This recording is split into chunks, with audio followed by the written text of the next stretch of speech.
பிறந்து வளர்ந்து ஒன்னா சாப்பிட்டு விளையாடி சந்தோஷமா இருந்த நம்மள இந்த பந்தம் ஆட்டி வைக்குதே இல்ல இந்த பாழ பொண்ணு கல்யாணத்துல தானே. பேசாம நம்ம எப்பவும் போல இந்த வீட்டுல சிரிச்சு விளையாடி சந்தோஷமா ஓடியாடி சின்ன பிள்ளைங்களாவே இருந்திருக்கலாம். இந்த மாதிரி தொந்தரவு எல்லாம் இருந்திருக்காது. கல்யாணத்தை பண்ணி நம்ம என்னத்தை கண்டோம் இல்ல என்னத்தை கண்டோன்னு ஒண்ணும் இல்ல, ஒண்ணுமே இல்ல. தினம் ஒரு காரணத்தை சொல்லி அழறதுதான் மிச்சம். சரி விடு தனு, இதெல்லாம் நினைச்சு நீ அழாத. என்ன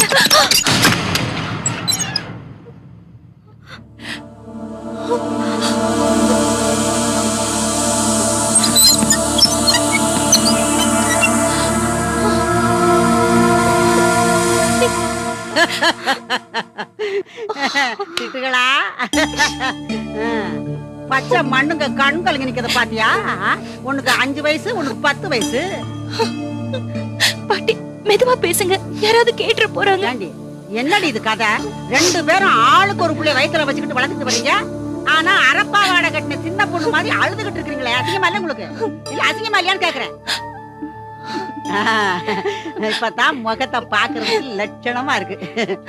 அது என்னது? அது நீலிக்கு கண்ணீர் நெத்திலன்னு சொல்லுவாங்க. நீ என்னமோ நினைச்ச உடனே பொது பொதுன்னு கொட்டி போடுறியாது எப்படி? பாட்டு நல்ல பிள்ளைங்க பாயுதுங்க.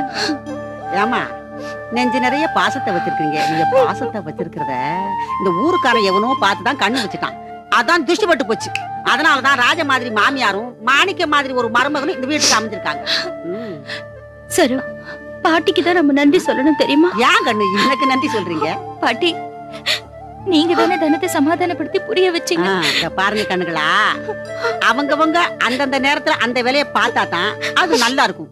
இப்ப போய் பலகாரம் செய்ய ஆரம்பிச்சா தான் நாளைக்கு வாய்க்கு ருசியா திங்கலாம். சும்மா சும்மா முகத்தை பாத்துக்கிட்டு அக்கா தங்கச்சி 2 பேரும் தேம்பி தேம்பி அழுதுகிட்டு உலகத்திலே இல்லாத அக்கா தங்கச்சி மாதிரி பாசத்தை காட்டிக்கிட்டு இருந்தா அது சரிப்படாது. வாங்க உண்டான வேலையை பார்ப்போம். வாமா. சரி.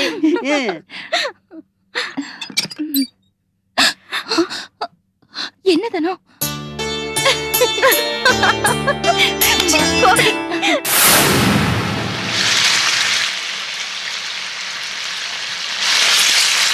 இந்த பாருங்க, நீலா முறுக்கு சுடுது. அம்மாடி என் உதவி தேவையா? நானே பாட்டி நீங்க ஒண்ணு பண்ண வேணாம், போய் படுங்க, நாங்க பாத்துக்கிறோம். அப்படியா? ஆமா சரி செய்யுங்க. சரி. அந்த கரண்டியை கூட இந்த வாங்க. இப்பவாது உங்களுக்கு இங்க வரணும்னு தோணுச்சே. சமையலறன்னு ஒரு இடம் இருக்குல்ல, ஆமா அங்க ஒரு கூட பிறந்த ஜீவன் கஷ்டப்படுதுன்னு கொஞ்சமாச்சும் நினைச்சீங்களா? ஏங்க இவ்ளோ அலட்டிக்கிற? நான் அலட்டிக்கிறேன். நீ என்னமோ முதலாவது எலிசபெத் மாதிரியும் சரி என்னமோ 2வது எலிசபெத் மாதிரியும் மனசுல ஒரு நினைப்பு. ஆமா கல்யாணம் ஆயிட்டாலே இப்படி அல்ட்ர சுபாவம் கூட வந்துருமா? ஏண்டி என்னமோ நானும் சரவும் எந்த வேலையும் செய்யாத மாதிரில பேசுற?